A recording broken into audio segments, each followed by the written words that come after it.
Confidence is not a fluke, confidence is a choice, and it begins with our mindset. In this podcast, you will find a variety of research proven strategies that will lead you from being self critical, your worst enemy, to being the most confident version of yourself.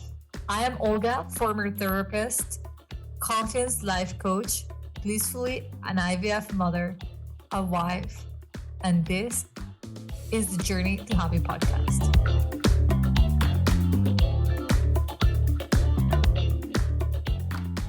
Hello, everyone. Welcome to yet another episode of the Journey to Happy podcast. I've got so much to share with you. It's been a while since I last sat down to record. I know for you guys, there's an episode every Monday, and you sort of feel that I'm constantly recording. But because I knew I was going to be away for a big chunk of this winter, I recorded ahead of time a whole bunch of episodes. And so it's been a while since I last sat down to record, and I've been missing doing this. So there's so much to catch you up on. I just came back from a weekend away in New York City with my sister in law. So Mother's Day just happened at the moment of this recording is May 18, 2022. So Mother's Day was a couple of weeks ago.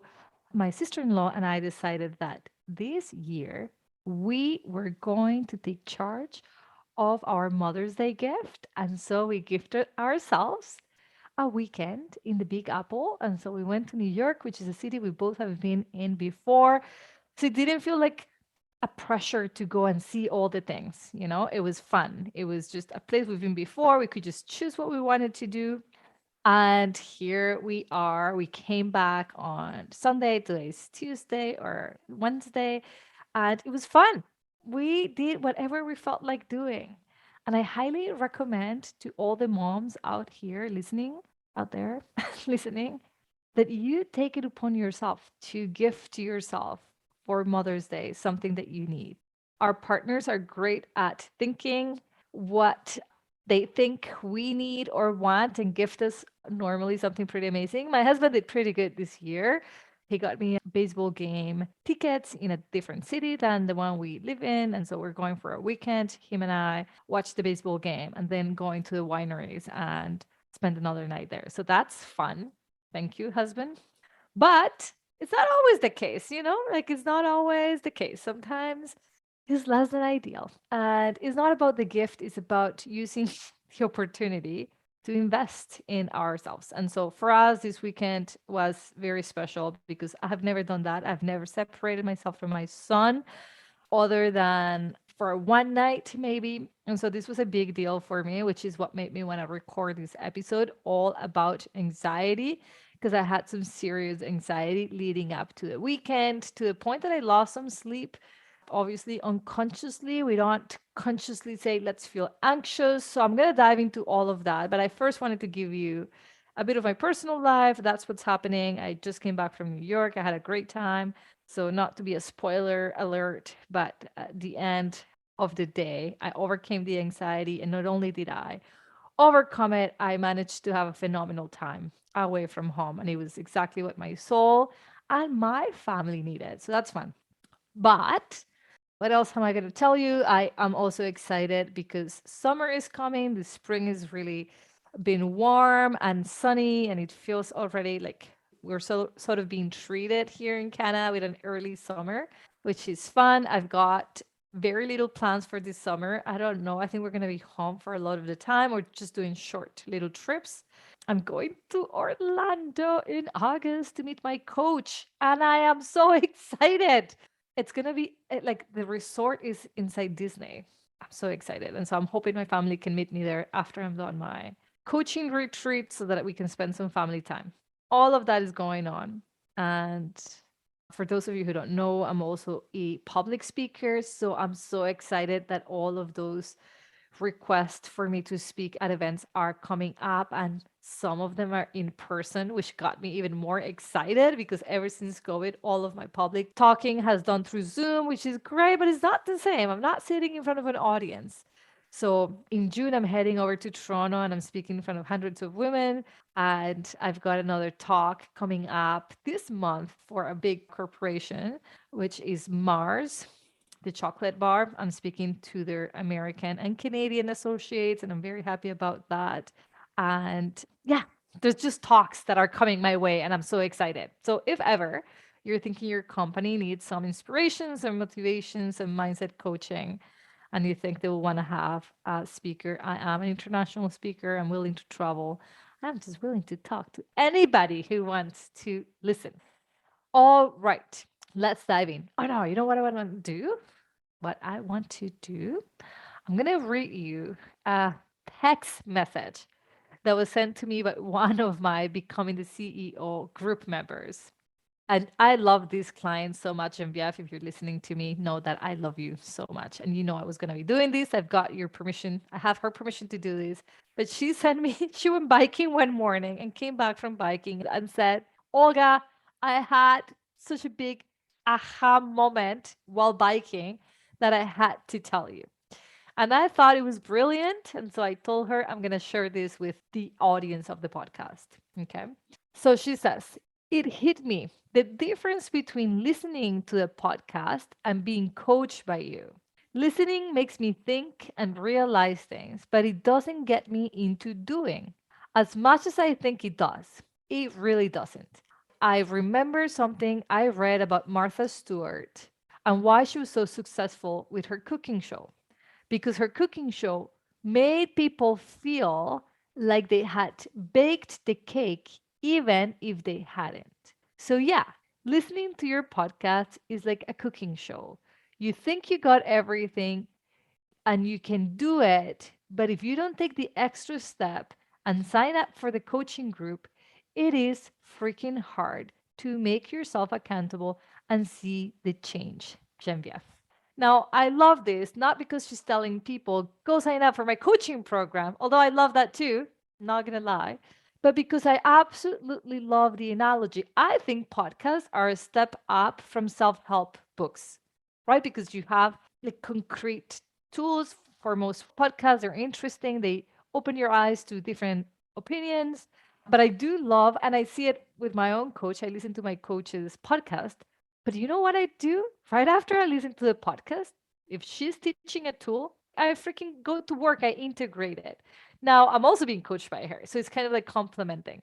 But I just love this. If you feel that you're listening to this podcast and you sort of have end the podcast and you think, oh, that's a great idea, but you don't go and try and integrate, especially after a podcast like today, when I am going to give you so many tools to choose from to lower your anxiety.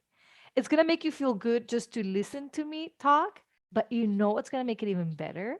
To apply the tools, to write them down, to remember to use them in a moment of anxiety. Okay. So I don't want you to be a passive listener. I want you to be an active listener and then take action right after you listen. And of course, come join my coaching program. Actually, we have an opportunity for you coming up to join my 5-day workshop, Detox the Mind, just to begin to clean the mind from the mean inner voice, prep you for greater mental mindset transformations. But that's like sort of like step one. You don't have to have that one to join my other groups, but I do see it as step one of anybody's pathway to actually doing the work of cleaning the mind and changing the way in which you think if it's not serving you. So to create mental toughness and resiliency mentally, you always have to begin by cleaning the house, sort of like any project in your house. You're going to paint, you're going to clean first. If you're going to move furniture, you're going to clean first. If you're going to have guests and you're going to decorate the house, you're going to clean first. So detox the mind is like you're cleaning of the house. You're cleaning the mind so that you can begin to plant the right seeds. If this episode speaks to you, if anxiety is something that consumes you, like it used to consume me, and I still have anxiety from time to time, and I'm going to tell you a real life story about my anxiety of going to New York, I so suggest that you do consider joining my Detox the Mind. It's going to be June 6th to the 11th, okay, at noon Eastern time. And so, yeah, think about it. Join me and let's dive in. All right, anxiety. You know, anxiety is my favorite thing to talk about. And you know why? Because I've experienced it firsthand. And I don't think there's anything more satisfying for a coach than seeing people who are struggling with something that you used to struggle feel better, just like you did. And so I have done all of my programs talk about anxiety, all of them. Detox, reset, and becoming the CEO of your own mind. Because I do believe the number one enemy to our overall self confidence is anxiety, fear. So, by understanding some of the concepts that I didn't know I was applying to overcome my own anxiety, is how I became very skilled in teaching these tools to my students and to my clients. So, what you're about to hear are not just things that I educated myself on through books and degrees, but that I've also added as I experience the anxiety, as I experience the tools, and as I combined all of my knowledge with my personal experience. So you're going to have a bit of both. So, first, I want to tell you that anxiety is part of my nature. I'm pretty sure that there are personalities that are more prone to being anxious, and that is, I would definitely qualify myself as that. I always remember my mom describing me as her nervous child. So, even if I didn't have that perception of myself, my mom definitely had it and put it in my head since I was very little that I was the person who worried a lot. So I want today to just walk you through it, but I'm going to first tell you about the anxiety I was having. My type of anxiety, I will say, changes and varies, but my type of anxiety is very similar to OCD in the sense that I could hold on to one thought, one type of fear, and like harvest that for years, the same one. For as long as I remember, I was afraid of ghosts. Well into my 20s. I like terrified. It does not like with anything fear related. It does not matter how many times people tell you that's an impossibility. It's not likely to happen. The anxious mind still believes it could happen, and so we're afraid of it. So, anyways, anxiety is something that I'm very familiar with. I've experienced it on and off. I had very difficult years with anxiety throughout my 20s. And thankfully, I'm not there, and I likely will never get there again because of these tools. Okay. And ever since, I'll have moments of anxiety, like the one I'm going to tell you, but I come out of them so quickly, and it does not stop me from doing the thing that I want to do. So I planned a trip with my sister in law to go to New York, maybe a month before we left. And I started noticing 2 weeks prior to us going, I started having a hard time sleeping. And I will have a lot of thoughts, just random thoughts that I couldn't quite piece together to what is it that I was really afraid of. But being a mindset coach doing these tools, I was able to figure it out. Although the brain was trying to tell me I was worried about running out of milk in my fridge, for example, and that would keep me up at night. Really, when I did the work, when I explore within myself, I realized that I was really afraid of was the separation from my child because it's new to me. I had never done it before, and my mind wanted to panic about it so that it would bring me to safety, right? Like our brain always thinks that if we panic enough, then we're prepared for the worst case scenario. So that was my anxiety was I've never left my son before, and really the thought, if I had to put it back into one thought, it would be what if something happens to him while I'm away or to me? In other words, what if something happens to my family? And so what would be the safest thing to do? My brain was saying stay, right? Because if I stay, suddenly I control the future and nothing happens to my family. Does it make sense? Doesn't have to make sense. Okay. So here's what I'm going to walk you through exercises that I've done for myself that I coach people on and that I feel they're really, really, really, I don't feel, I know, because I've been coaching for years on this and I've seen the results time after time. But first, I simply, like, while I was in New York having a blast, not even thinking twice about my child's well being or my family's well being, just knowing everybody was fine and well and happy. By the way, my son didn't notice drastically that I was gone for 4 days. We just FaceTime and he was fine, and so was I. What I realized while I was there having fun, I'm thinking, imagine I had let my anxiety paralyze me to the point that I would have canceled this trip, which, trust me, crossed my mind. I just wanted something to come up that I could be like, whoops, we can't go anymore. I'm going to have to stay. So I want you to think of that. I want you to stop and reflect because that really shocked me when I was having such a fun time. I realized how my brain really wanted to make this be such a scary thing when it was everything but scary. It was fun. And so I want you to think of that because I kept thinking to myself, what if I had let this anxiety stop me from living this experience and my family from living this experience? And so I sort of want you to stop what you're doing right now, even if you're driving. I know many of you are driving while you're listening to my podcast or walking. Still just sort of do a mental list right now. Like pause the podcast right after this question and like go through the answers yourself. What is anxiety stopping you from doing? What is anxiety stopping you from doing? And I also like to ask myself, what would I do differently if I didn't have this anxiety? What would be different? And really explore that question. What would I do differently? What would be different in my life if I didn't have that fear? What would it need to happen for me to not have this anxiety? Have you even thought about it? We sort of just are so happy saying, I'm anxious about this, but we never think, what would it take for me to not be anxious about it? Other than, of course, avoiding all of it. What would I need to be ready to let go of the anxiety?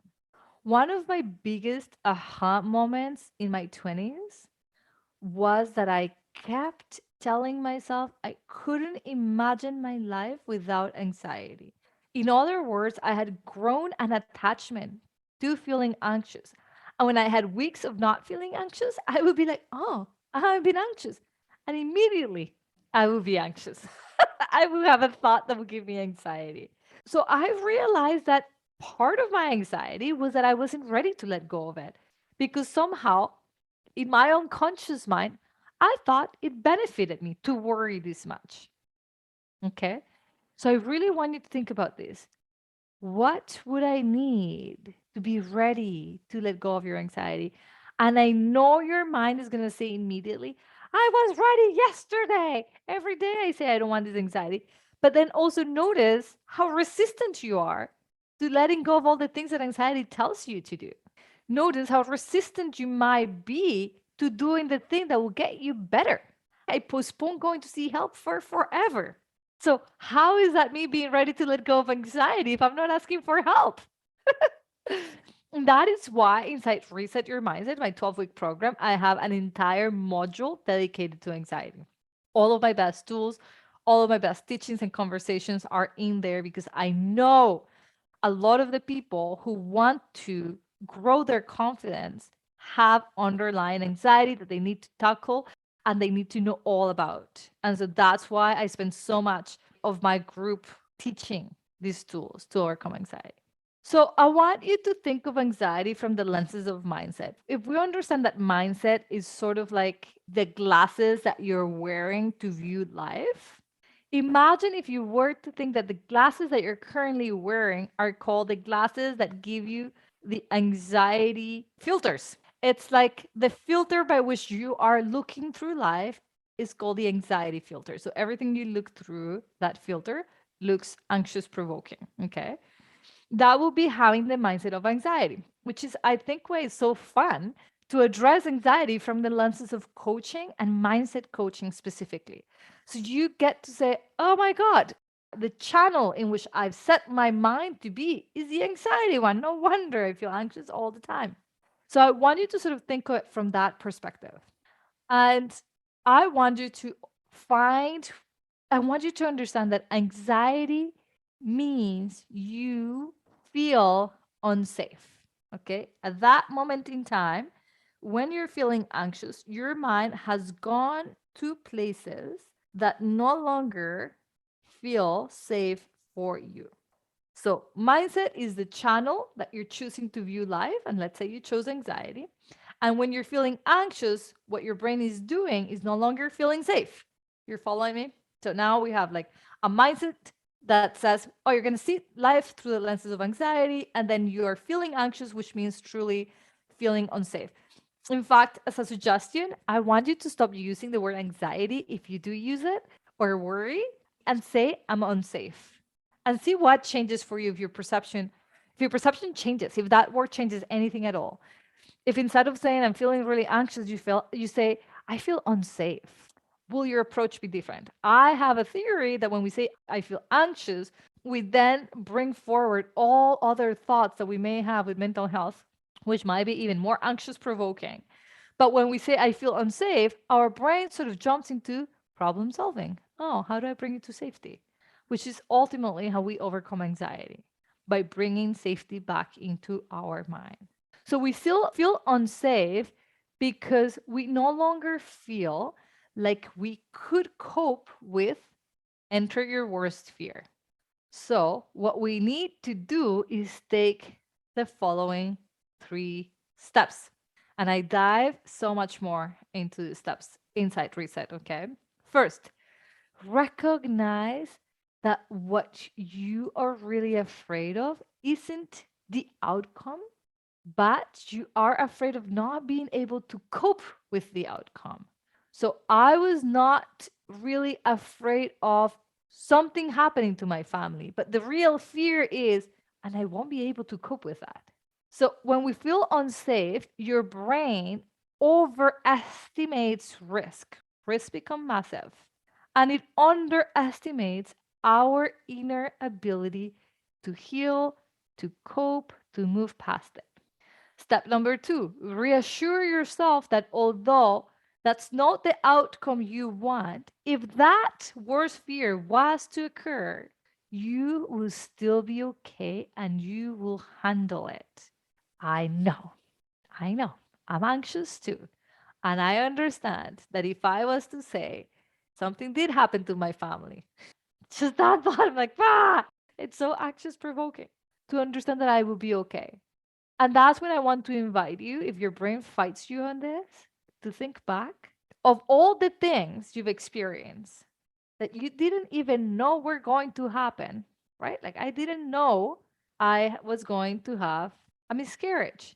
I didn't know I was going to be in grief. I didn't know I was going to have to move to Canada because it wasn't safe to stay home. I didn't know any of the hardships that I've ever experienced were ahead of time. I didn't know them. So when your brain says, if you just think worst case scenario, you're prepared, reality is different. You're never ready, but you are handling it. You are always going to handle it. So when your brain fights you, I just want you to think of the worst thing that's happened to you so far in your life, the most difficult thing you've overcome. You've overcome it. So there's evidence that we're always okay at the end of the day. And that is what your brain needs you to remember, that no matter what, you're going to be okay. I am coaching Inside Reset right now. I think there is 3 moms who have lost their babies. And it's unbelievable to me that although they're living their worst nightmare, they're being coached, they're going to work, their marriages are thriving, they're working through the steps, they dream of becoming a mother a second time, they're handling it. It is unbelievable that we think that we can't handle it. That's what's unbelievable. Okay. So your brain always wants to feel safe. And the best way to bring that safety is by creating reassurance. So I invite you to reassure yourself. And it's very important that you don't look for reassurance outside of yourself, because then that's not sustainable. You're always going to need the husband, the doctor, the coach to tell you, no, everything will be okay. I need you to reassure yourself that you can handle it, and then look for evidence in the past that you have handled all of your shitty circumstances. And the last step is remembering that the outcome you're afraid of happening isn't happening right at this moment. A lot of the time, we're just worried about things that we'll never experience. And like, if your brain is as creative as mine, I bring myself to these very fucked up scenarios where I'm like, what if a donkey falls on my car and on top of the donkey there is, I don't know, a dinosaur, and on top of the dinosaur and the donkey there is, like, I just bring myself to things that might never ever ever happen, and yet I am so afraid of them as if they were happening today. So remembering that the outcome we're afraid of happening isn't happening right at this moment, and therefore the worry to try and protect us isn't necessary today, we can inform the brain that we are safe in this moment. That's when mindfulness is my best friend. I bring my mind back to where my body is. So I would engage my eyes, things that I can see, my ears, things that I can hear, things that I can physically feel with my body, and I'm back into the present. I also like to park my worries for another day. So you can have a journal that says to worry about later. And so if I was worried about a donkey falling on my car, dinosaur following the donkey, I will park the worries and I'll say, you know what? When there is a donkey and a dinosaur and my car is completely damaged, I worry about it then. So I write them down to worry about later, donkey and dinosaur falling on my car. And when all those elements come into play, I would then give myself permission to worry about it. And you can do this with your worst fear. So if you're thinking, I have a client right now whose main anxiety is not sleeping, and so you may imagine that she's really freaking herself out of sleep. I would love for her to think to herself.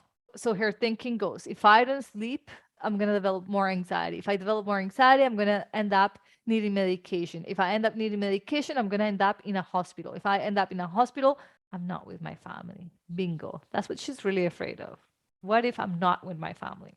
Okay. I ask her to open a book and write down I will worry about this fear of not being with my family the day that I'm hospitalized, that I'm taking the meds, that I'm not with them, that my anxiety has gone to such a degree that I can no longer control it with medication or at home. That day, you can worry about it. And what it does is that it validates your brain. Your brain always wants to be validated and it's going to be as loud as it needs to get your attention. So by doing this exercise, you sort of are letting yourself be validated that the fear is there. You're recognizing that you're feeling unsafe. So you're going to switch anxiety for unsafety. And then you're going to recognize that what you're afraid of is in the outcome, but actually that you might not be able to cope with the outcome. And then you're going to give yourself reassurance on that front that you can actually cope and handle it like you've done in the past. And then you're going to remember that what you're afraid of is in the future or often is in the past, right? So for my clients who've had a reoccurrence pregnancy loss, they will say, what if it happens again? Because it happened once. The fear lays or is still in the past. The fear is not here. So it's always recognizing that we're afraid of is either in the past or in the future, but not in the present, which is really what matters. So here's another little exercise because I told you I had so many things. So when you get a chance, you're going to write down what if your main worry was to happen? I know I lost my breath too when I was writing about this, but it's so important that you explore that. What if, like, my worst worry for years was cancer? I couldn't even say the word. And you know what? My zodiac sign is Cancer. And I'm like, that's a sign. I could just read through all the things. It was so freaky. So if I was to say, what if I was to have cancer? It will give me so much anxiety. And I know it probably gives you that anxiety. But I want you to just sort of like go there for a moment. You're going to notice that it's not nearly as scary as you think it is. Why would that matter? So, what if my fear was to happen and why would it matter? And is what worrying you happening now? Okay, so it's another way of coming back to the present. Do I have cancer now? No. Okay. Do you need to worry about it now? No, because if you're gonna worry, it means you're gonna jump into problem solving. Could you go to get cancer treatments when you don't have cancer? Impossible. Therefore, the worry is useless. Now, I'm going to go through very quickly. Ooh, no, I think we are at the top. So maybe I'm going to do another episode on this. And it's going to be about the 10 things that an anxious person is doing wrong. Stay tuned. I'm going to do episode 2 because I am at time and I don't want to consume much more of your time. I hope these tools were helpful to you. I know they could seem like they will cause more anxiety. I need you to take bold action and do it anyways, and then notice that it's not as bad as you think it is. It actually will help you decrease the anxiety because you are doing the opposite of what the anxious mind wants you to do, which means you are gaining control back. You're no longer a passenger, you're actually now driving. I also want to extend the invitation for you to join my Detox the Mind workshop. It's a 5-day workshop, it's $97. So less than what you would pay for a pair of jeans, but it's gonna be life changing. 5 days of coaching. We meet once a week for an hour every week at lunchtime. I'm gonna give you 5 different tools, sort of like what I was giving you here today, to really pay attention and change our inner dialogue. So it's called detoxifying the mind for a reason, because I want you to sort of put an end to the hostile relationship you have internally with yourself. I want to give you the lenses to look inside differently, from not just a compassionate, but an effective way to create transformation and change. Because I know you don't want to forever feel that you're your worst enemy. You don't want to forever be discouraged and held back, because your mind, your inner dialogue can really hold you back. And it is such a disservice to you and to our universe that you are not being your full potential. So join me. It doesn't matter where in the world you are. If you can show up to 12 Eastern time, you're welcome. $97 Canadian. So for all of you American, that's less than $97, 30% less to be exact. And so I hope everybody can join me. There is no limit amount of spots to be taken. You will be coached live. So I will call your name. I will coach you if you want to be coached. Otherwise, you just hear me coach somebody else. Be coached by seeing somebody being coached. You get a workbook to work along. You get access to a Facebook group so that we can have conversations in between the calls. But it's an intense 5-day coaching where I have seen incredible transformations in 5 short days. That's it. Join me. I know you want it, and I want you there. See you inside.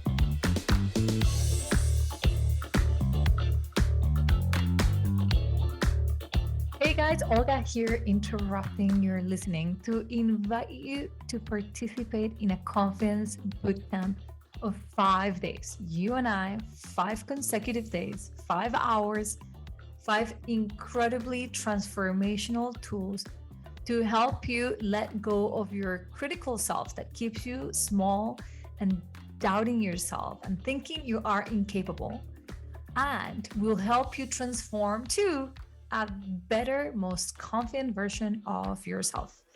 It's called Detox the Mind from Self Critical to Self Confident 5 days workshop. It is $97, and I promise you this will be the best $97 you have ever invested on yourself. Come learn the tools that help you change the mindset and will give you lasting effects way past the 5 days. As a woman who struggled with confidence, I know how to help you gain it back. Hope to see you in there.